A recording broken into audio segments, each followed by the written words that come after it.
Small talk. Very small talk. Scientists have long studied how various creatures communicate. Dolphins in the water, chimpanzees on land, birds in flight. But insects, could they possibly have anything to say?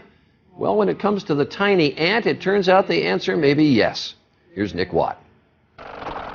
Ants live in highly structured societies. They are masters of architecture and even agriculture. And now, scientists tell us, ants actually talk to each other.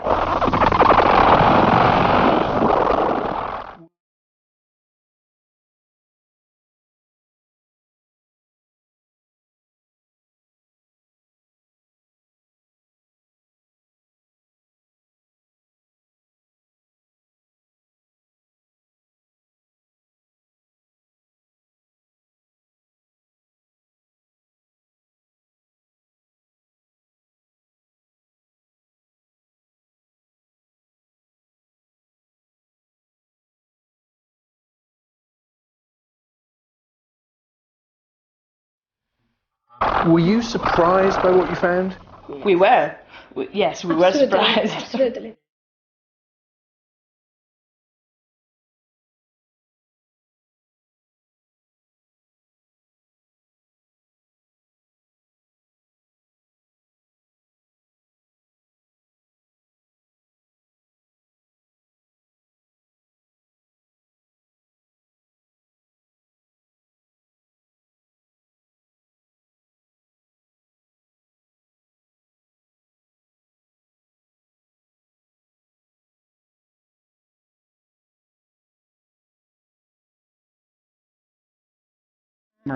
Just last week, I was in a conversation with an Orientalist scholar, non-Muslim Islamic studies scholar. And their biggest thing, I don't know if you saw this documentary, I think it was on the Discovery Channel, if I'm not mistaken, on the Quran. And they talked about how the Quran is not actually preserved, and it's all these different parchments, and they found this other version of it, the Dead Sea Scrolls, right? And it's missing some surahs and all of this kind of stuff. Is the Quran really what it was then? Or is it just a myth that the Quran we have now is the same as then? Let me tell you something about the Western textual criticism of the Quran. These people are incredibly smart at pulling off scams. And they sell a scam really well. And if you don't know the scam, you'll say, oh my God, makes sense. He's got a PhD, he must be telling the truth. It's on TV, how can that be wrong? Right? That's our standard at this point, the level of intellectual depth the Ummah has, right? I saw this documentary and it shook my iman. Seriously, it should have made you laugh. It should have made you laugh. When somebody tries to spit at the sun, it comes back on their own face. That's what they did. They spit on their own face.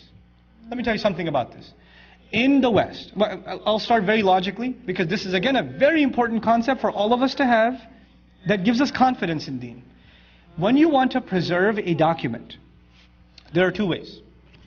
Written archive and oral tradition.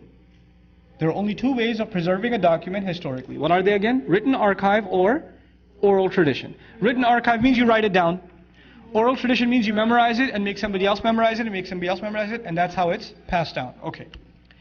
According to Western standards and logical standards, which of these is a safer, do you know? Written archive. Written archive is safer. Why is it safer? Even though both have criticisms. If I start at that corner, I say to one brother, brother, I'm going to whisper something in your ear. I want you to whisper it to the next person. I whisper in his ear, Ahmed punched Kareem. Okay? Ahmed punched Kareem in the stomach. That's all I told him. Ahmed punched Kareem in the stomach. He whispers it to the next brother, then the next brother, then the next brother whispers it to the next, and the next. By the time we get over there, Ahmed gutted Kareem's stomach out, burnt his house down, and then blew up the neighborhood. Okay? Every person adds 1%. And by the time you go through 500 people, how much has been added? 500%. This is an error of oral communication. It's a problem of oral communication. Okay? Even if you change one word, and the next changes just one word, those one words can add up. They can add up. So the argument in Western criticism is an oral tradition goes through lots of changes. Logical, very logical. Okay, let's keep that in the back of your mind. Now come to written tradition. They didn't have Xerox back then. They didn't have scanners back then either. So if you have a book and you wrote it out, the only way to duplicate it is what? Write another one. If you are, and is it handwritten or machine written? Handwritten. And in handwritten archives, is it possible you made a mistake? It's possible. And then this book has one mistake, and then this book with one mistake went, and it got duplicated. Is it possible another mistake will happen? It's possible, right? These are possibilities, and these guys love talking about possibilities, let me tell you. Right? So now they say, okay, and by the way, in the West, when they talk about historical documents, do they pride themselves over oral traditions or written traditions in the West? Written traditions. So their understanding of something properly documented has to be what? Written. So they come to the Quran with the understanding that the only way the Quran was preserved is by what? Writing. By writing. Now, if we go by let's agree with their argument. In the beginning, let's agree with their argument, okay? If we go by their argument, if the Quran was memorized, and then person A helped person B memorize, but person B memorized it a little bit differently, and then they went and taught person C, and they memorized also a little bit differently, over time, would you have less variation, or would you have more variation? You would have more variation. And if the Quran is written down, and then it goes to another town, another copy, is it possible variations will also increase? This is a historical fact. If you're going to, especially not even stay in the same town, they're not even on the same continent. And there's no one-way flights back then either. So you're months and months and months apart. And you can't even make a phone call and say, no, you got the wrong version. If you want to get the information to them, you've got the wrong version, you're going to be traveling for 6 months. And in those 6 months, it may have spread even more. In other words, if there is one variation, it can become 10,000 variations without the ability to control the information. You understand? And how long has this spreading of information been going on? 1400 years plus. In other words, by going purely by Western standards, we should have so many versions of the Quran, they should be in the millions. No two people can probably have the same Quran if we go by their standards. Now come to our time. You take a kid who memorized Quran in Jiang province, China. And then you take a kid who memorized Quran in Somalia. And you take a kid who memorized Quran at IQA. And they're hanging out together one day. And one is reciting Baqarah. And one speaks Chinese, one speaks Somali, right? One speaks English. They can't talk to each other, but one's reciting Baqarah. Can the other one correct him? They can. The fact that the Quran was primarily preserved by making it easy to remember. There is no document in human history that was predominantly protected by memorization. Memorization is a way to create variation, but in the Quran's case, memorization became a means to create unity and the lack of variation. What is usually associated with too much variation now became no variation at all, and their only answer to that is there must be some conspiracy by which they stopped all these other versions from coming out. Can you help me? Has there been any other conspiracy where there's no leaks? Millions of people from different civilizations memorizing the same exact thing. And Allah saying miraculously, وَلَقَدْ يَسَّرْنَا الْقُرْآنَ لِلذِّكْرِ. We no doubt made the Quran easy for remembrance, and for dhikr includes memorization.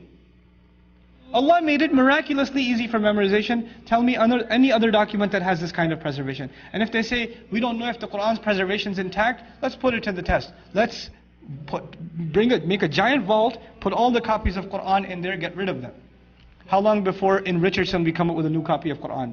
Through our hufad, in this zip code. We don't even have to go to the next zip code. You can cut off our internet access and phone lines too. And how long before they come up with another Bible? Think about it. Even another copy of the United States Constitution. Let's just do that. That's not even thousands of years old. That's a couple of hundred years old. Let's just take it away and let's see if they can come up with it. Word for word. Let's see how long that takes them and how long it takes us to come with Quran again. Allah says He preserved it. Inna nahnu nazzalna dhikra. He preserved it in a way, even if you try to corrupt it. There were attempts to make surah, they publish copies of Quran, it's called Furqan, I think it's called, that's missing some surahs. They say it's the politically incorrect surahs are taken out. And the Muslims are so, how dare they? Don't you have to worry, it's okay. What are they going to do? What they couldn't do for the last 1400 years, when Allah said He protected His word, you think these jokers are going to sell 2 books at Amazon.com and compete with Quran? Are you kidding me? There's nothing to worry about. Because we're not responsible for guarding this book. إِنَّا نَحْنُ نَزَّلْنَا الذِّكْرَ وَإِنَّا لَهُ لَحَافِظُونَ. It is only we who are taking responsibility of guarding this book. This is Allah's responsibility. And He made it in a way that the only way to get rid of Quran is to wipe out the entire population of Muslims from the face of the earth simultaneously. That's the only way. Get rid of 1/5, 1/4 of the world's population. That's the only way left to get rid of Quran. In other words, over time, documents become less viable, less valid, and this is the only text that only becomes more valid. You know the biblical studies? In biblical studies, did you know that in most Bible scholars that are doing PhDs from universities here, Bible scholars, they no longer believe that the Bible is historically accurate. They don't believe it. Read the talks by Professor Gerald Dirks or listen to his interview on Brother Eddie's show, thedeenshow.com. Listen to it. He's got a master's degree in divinity. This is a gift of Allah to the messenger. You couldn't get rid of this message if you tried.